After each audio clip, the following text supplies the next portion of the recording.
მოგესალმებით ჩემო მეგობრებო, დღეს გადავიხოთ სომხური ქადები, ჩემებური ვარიაციით, ძალიან გემრიელი და მარტივი. ავიღოთ კვერცხი, მე აქ მაქვს ერთი კვერცხი და ორი კვერცხის გული, სრულ რეცეპტს დაგიწერთ. ესევე დაგჭირდება 150 გრამი შაქარი და ეს ყველაფერი ხა კარგად გავაერთიანებთ.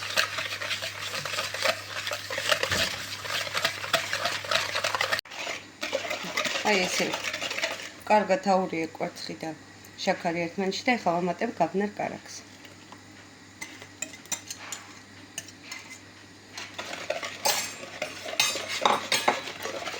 ამასაც კარგად აურე.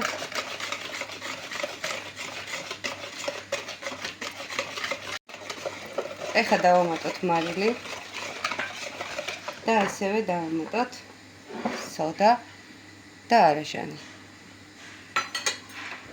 ეს ყველაფერი კარგად აურიოთ. სოდა შევა არაჟანთან რეაქციაში.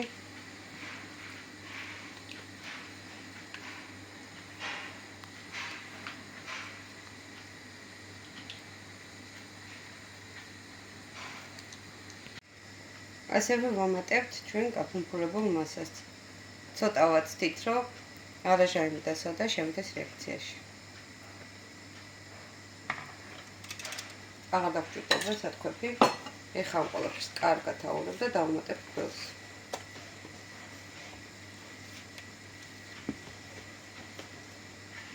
ეს ხაიროვანი მასა გამოდის. ქვილს ყვრით ეტაპობრივად. დაგჭირდება სადღაც 750 გრამი ქვილი. სუსტ რეცეპტს დაგიწერთ. ჯერ ესე კარგად უვერთ. ნიჩაბით და მერე აურიოთ ხელით. ესე კარგად.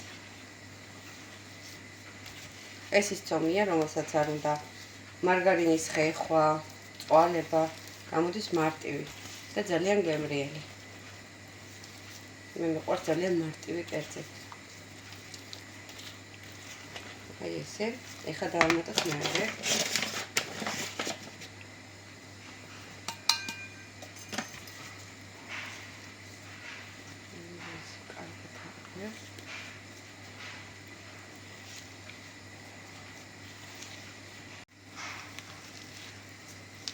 ეს ფქვილის მეორე ნაწილი დავუმატე და ეხლა დავჭამ მესამე ნაწილი, ოღონდ დავუმატოთ ცოტა, რომ ძალიან მკვრივი ცომი არ უნდა გამოვიდეს. ცომი უნდა იყოს ელასტიური და რბილი. აი ხა გადავალ ხელით მოზევაზე. ეხლა ფქვილი დარჩენილი მოვაყაროთ მაგიდას, გადმოვიტანოთ ჩვენი ცომი და ნელ-ნელა ხელით კარგად მოვსვამთ.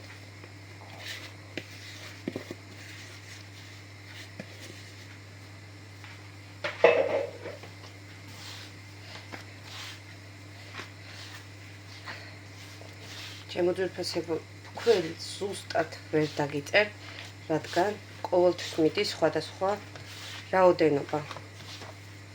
ამ პოლონეთში ფქვილი სულ სხვადასხვანაირია. ხან მიდის უფრო ნაკლები, 100 გრამითაც კი, ხან 150 გრამით მეტი, ესე რომ დაგიწერთ მიახლოებ რაოდენობას. აი ხა ესე კარგად დავამუშავოთ ჩვენი ცომი.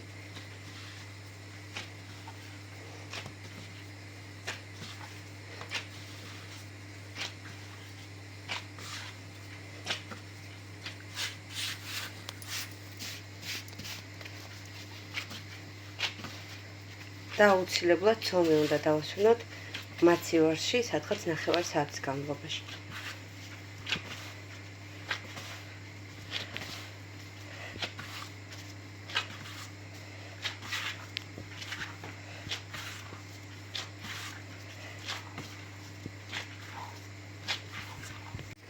აი ჩემო ძვირფასებო, ზუსტად 5 წუთი ვზილე და აი ესეთი ცომი მივიღე. აი ნახეთ, არ ძალიან თხელია, არ ძალიან სქელია. ეხლა ამ ცომს შევფუთავ და შევინახავ მარცივარში 9 საათის განმავლობაში. მანამდე მოვამზადოთ გულსართი.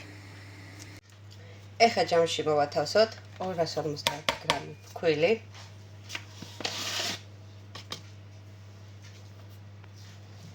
და ასევე 250 გრამი შაქარი. ამას დავუმატოთ ვანილი. ეს მასა კარგად აორიოთ. აი ესე. და დავუმატოთ 200 გრამი კარაქი.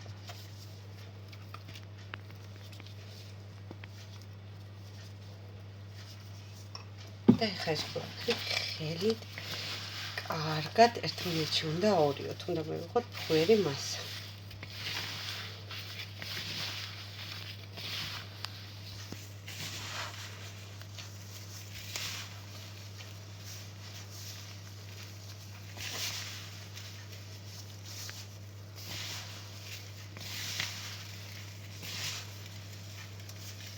აი ესე კარგად გადავორიოთ ერთმანეთში.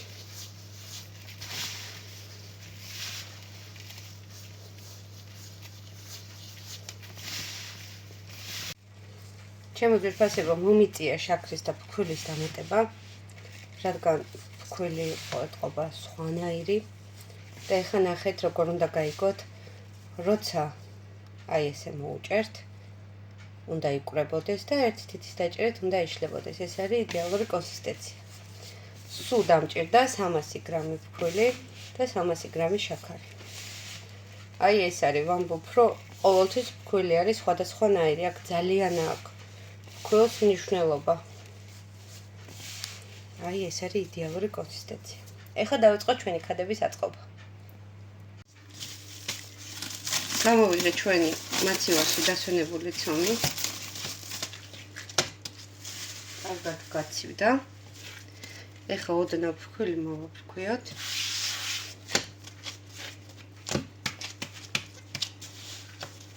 ცომს აღარ ვავყელებ. უბრალოდ გავყოფ. იცით როგორ მაინტერესებს აეროღუმელში როგორ გამოვა. ამ პატარას გავაკეთებ აეროღუმელში. ამას ჩვეულებრივად გამოვაცხობ. ეხლა კარგად გავავტყევოთ.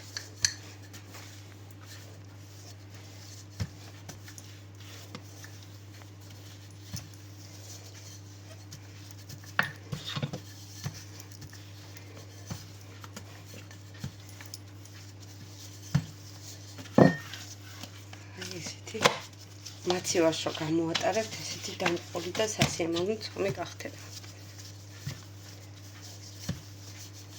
უნდა გავავტყელოთ სადღაც 1 მილიმეტრამდე. უნდა იყოს თხელი. აი ესე თხლად გავავტყელე ჩვენი ცომი. ეხლა წავუსმევ ცილას. ცილას იმიტომ უსმევ, რომ შიგთავსი არ იყლება. და არის მარტივი შესახვევი. აი ესე. კარგად.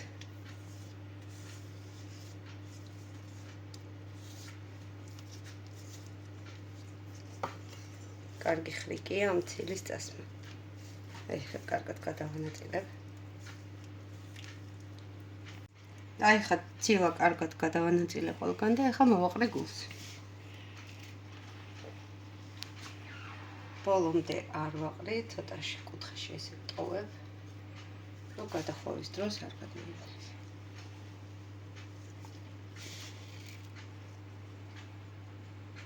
შეგიძლიათ ასევე დავუმატოთ ნიკოზი, ქიშმიში, თქვენი სურვილის ამებს უკატები, უბრალოდ ჩემ ოჯახში ესეთი უყვართ.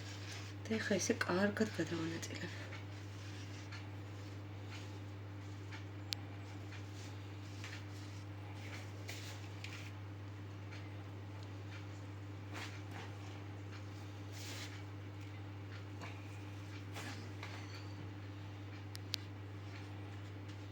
და კარგად დავაწვეთ. ცილაზე კარგად დაეძებება და აღარ გადმოიყრება ჩვენი შიგთავსი.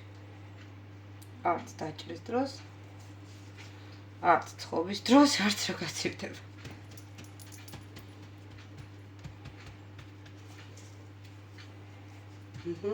აი ესე კარგად.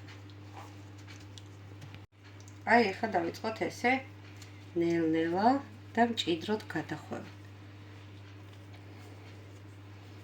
ცომი არის ძალიან დამყოლი.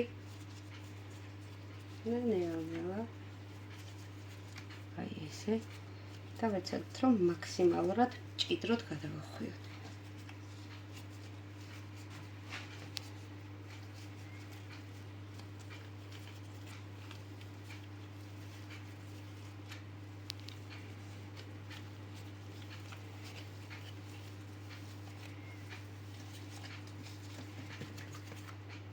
აი ესეთი ულეტი გამოგვივიდა. აი ხა ნახეთ. ესე კარგად გადავატაროთ ჩვენი საფრთხელებელი.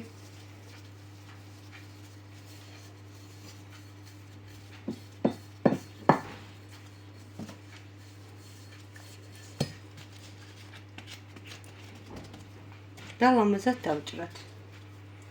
შეგიძლიათ დაჭრათ სამკუთხედებად, მე ესე მიყავს.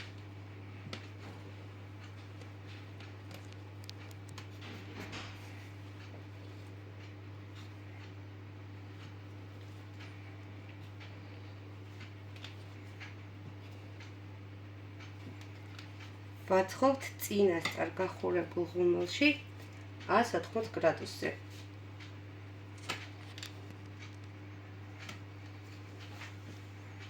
ეხლა გადავიტანოთ საცხობ ჟარონაზე. აი ნახეთ როგორია. ცოტა კი შეიძლება გადმოიყაროს, მაგრამ ის ცილა აწებებს და გადავიტანოთ საცხობ ფორმაზე. აი თავზე წავუსვათ კვერცხის და ზეთის ნაზავი. მთლიან კვერცხს უშვები.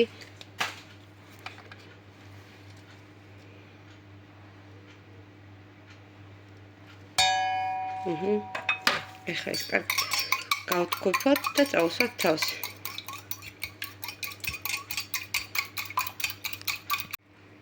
ესე კარგად წავუსვათ.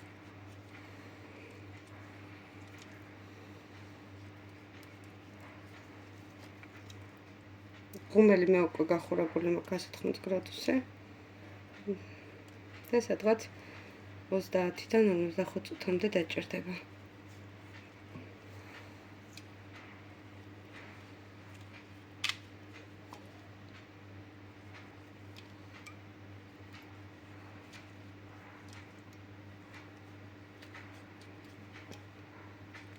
ჩემო ძვირფასებო, მეორე ცომიც იგივენაირად ზუსტად მოვამზადე და ახლა ნახოთ როგორი გამოვა აერო ღუმელში.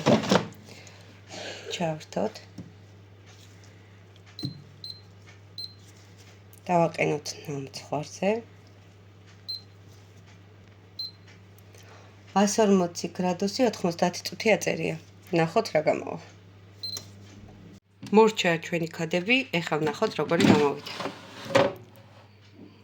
ვიზუალურად ძალიან კარგია. არის ძალიან მსუბუქები, ძალიან ცხელია. ამოვიღებთ და განახეთ საბოლოოდ რომელი ჯობია. აერო ღუმელში მომზადებული თუ ისე ღუმელში.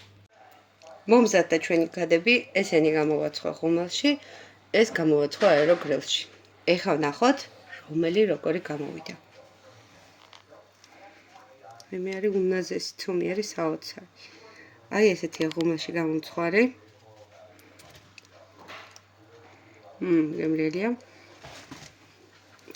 ოღონდ ნახეთ, ჩემსავით არ დაგემართოთ, ქვემოთ ჩაუფინეთ საცხობი ქაღალდი. ცოტა ჩავიდა ქვემოთ სიტყვაში. იგივეა. გამოაცხვეთ, სადაც მოგინდებათ, ცომი ძალიან კარგია. გამოდის ძალიან გემრიელი და მომავალ შეხვედრამდე.